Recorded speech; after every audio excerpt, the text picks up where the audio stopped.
Richard Ashton sat with his legs swaying over the edge of the wooden pier.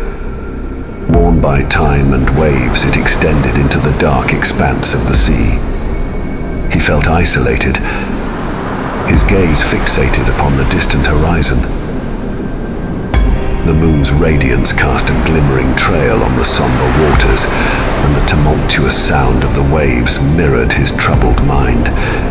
He felt adrift in the tempest that had become his existence. He yearned for a respite, a moment of tranquility amidst the maelstrom. Richard sighed deeply, his hazel eyes focused on the vast expanse of the night. Moonlight played upon the waves, creating an enchanting ballet. It was as though the night itself orchestrated a symphony, briefly connecting him to the mysteries hidden within his soul. Beneath the serene facade of the night, Richard's inner turmoil raged unabated. There was a time when Catherine was his soulmate, but the breakdown of their relationship had left him feeling uncertain and lost. A gentle breeze whispered through the night air, an olfactory embrace that enveloped his senses.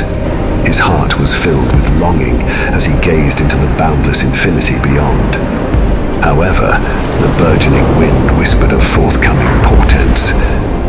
In the distance, a lighthouse stood sentinel upon the cliffs. Its resolute beam of light pierced the velvety darkness. It stood as a distant beacon to Richard. It was a flickering reminder of paths left unexplored, paths that had ended unexpectedly. He felt like a sailor lost at sea, his compass broken, struggling to differentiate between dreams and reality. Borne upon the breeze like a melancholy refrain, a voice materialized.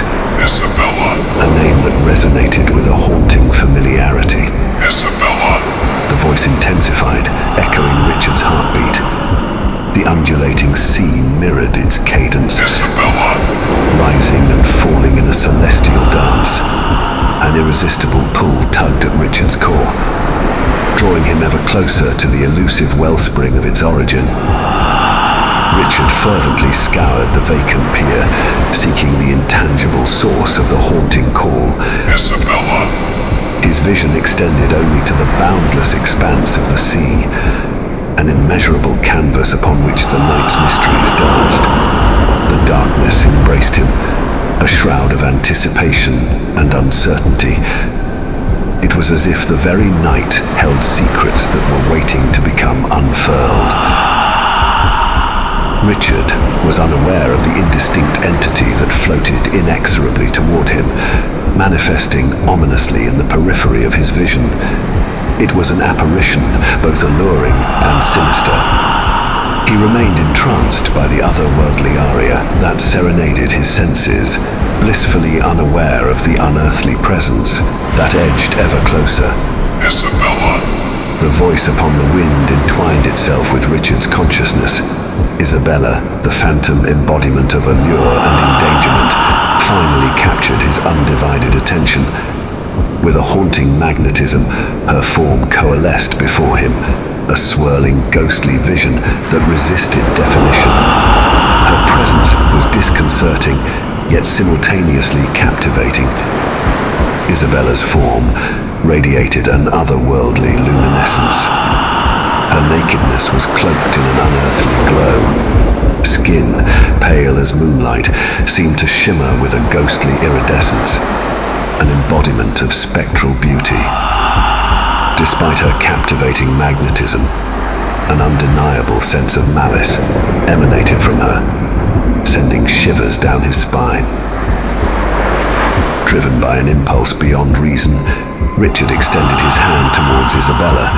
His fingers reached outward to graze her frost-kissed form. In that fleeting touch, a shock of frigid chill coursed through his veins, a sensation that echoed the icy depths of the sea itself.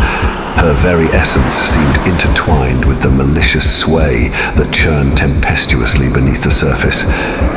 As Richard's heart quickened, an urgent desire to rescue her from the sea's grasp propelled him into action. His efforts proved futile. His strength was dwarfed by her immeasurable force. Isabella's eyes, once sealed in a haunting trance, abruptly flung open. Twin pools of abyssal darkness locked onto him and pierced into his very soul. With a surge of supernatural might, she overpowered him, her grip unyielding. Richard succumbed to the icy depths as she dragged him under the waves, his screams swallowed by its all-encompassing embrace.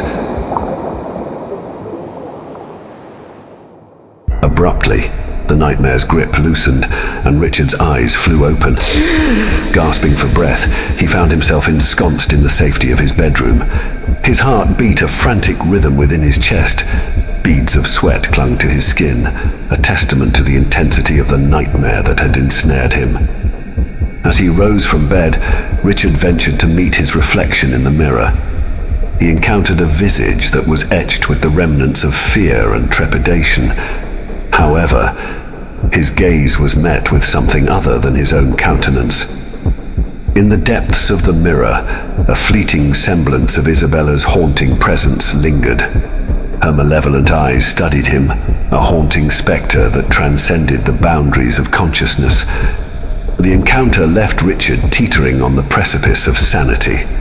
His mind was a turmoil where reason and the inexplicable waged war. It was an unsettling sensation. Isabella's eyes probed intensely into the labyrinthian corridors of his psyche. Eyes that carved into his spirit, leaving an indelible scar. Torn between uncertainty and rationality, Richard forced himself into the bathroom. As surrealism enveloped him, he trembled uncontrollably.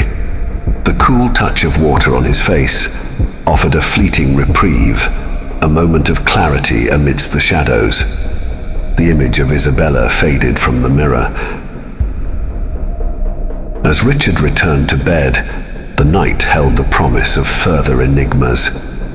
Fatigue eventually consumed him, pulling him into the contorted realms of sleep. Richard gradually succumbed to slumber, oblivious to Isabella's lingering presence, held within the mirror's fathomless reflection.